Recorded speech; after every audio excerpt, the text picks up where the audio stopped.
If you're new, welcome. If you're not, welcome back. It is time for Ted to give his 2 cents. So, Anthony Joshua. Some people say his record has a lot of depth. It's very impressive. It's arguably more impressive than Tyson Fury's record. Even though I think Tyson Fury has won probably 2 victories. Better than any 2 AJ victories. But AJ recently defeated Kubrat Pulev, and some people brought up the point that we kind of hold him to a different standard. And I was thinking, do we? We might do. There might be some truth in that. But I think there's a reason to that.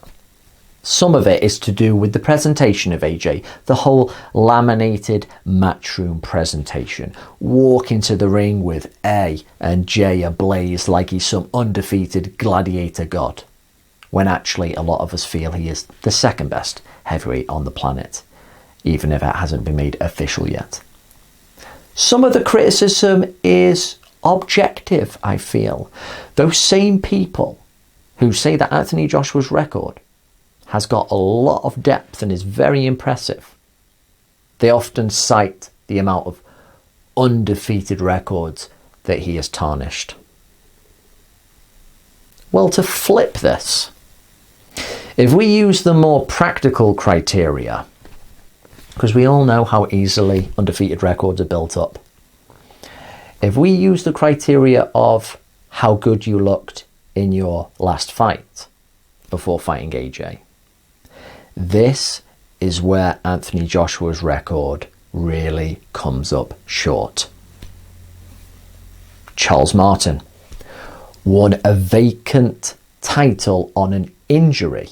We all know he's arguably the weakest heavyweight title champion as far back as the 1800s.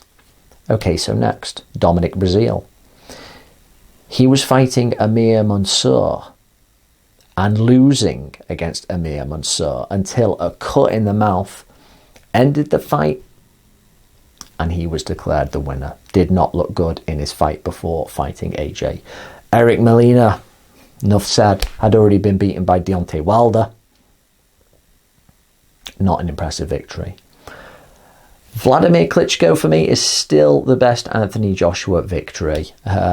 He showed a lot in that fight. He had to break through the boundaries in that one. Vladimir was in control with his great boxing. AJ had to use his physical strength, use his daring to get a hold of the fight and win in impressive fashion. Yeah, that is still Anthony Joshua's best victory. We had the Dillian Whyte fight a little bit before, but Dillian Whyte has never impressed me, I must say. There was talk about this improved period with Dillian Whyte. I never saw it. I never believed in it.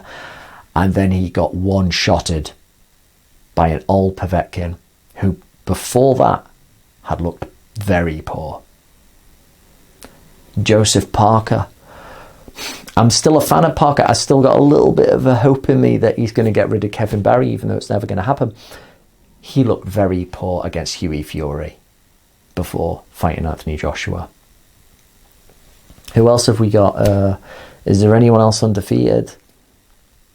We've got, Povetkin and Pulev, both past it guys, to put it fairly.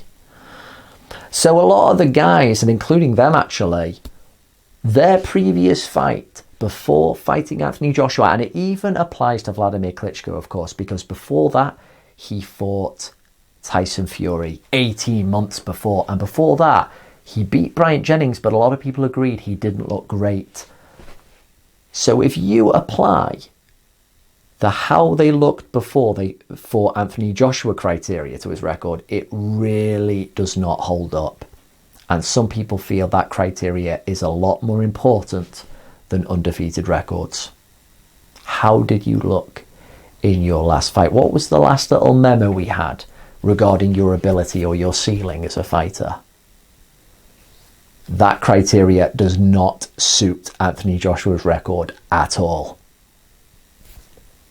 Alexander Povetkin was looking poor before Joshua. He was like, You could see his stamina was going against the likes of Christian Hamer, and Pulev really laboured to a victory against Rydell Booker before he fought Joshua. So yeah, does it apply to every single opponent of Joshua's that they had looked poor, that none of them you thought, oh wow, God, they're looking in good form at the moment, Joshua's up against it? No, I don't think that applies to any of them. If it did to Andy Ruiz, he lost against Andy Ruiz in the first fight, so it doesn't count. I'm not trying to necessarily just be contrarian, but I'm just being objective. Apply that criteria to Joshua's record, it doesn't hold up. Overall, I still think it is a very good record.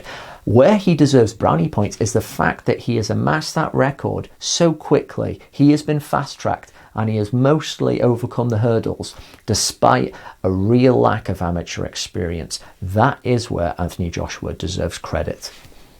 But if you look at a lot of these guys, but before they fought Joshua, they actually didn't look very good at all. You will find in their previous 1 or 2 fights, they were looking like either flawed or fading forces. That is just how it is. And if Tyson Fury does fight Joshua next year, and he does beat him with something to spare, like a lot of people think he will, that will just underline that this era, if not a weak one, is definitely not a golden one.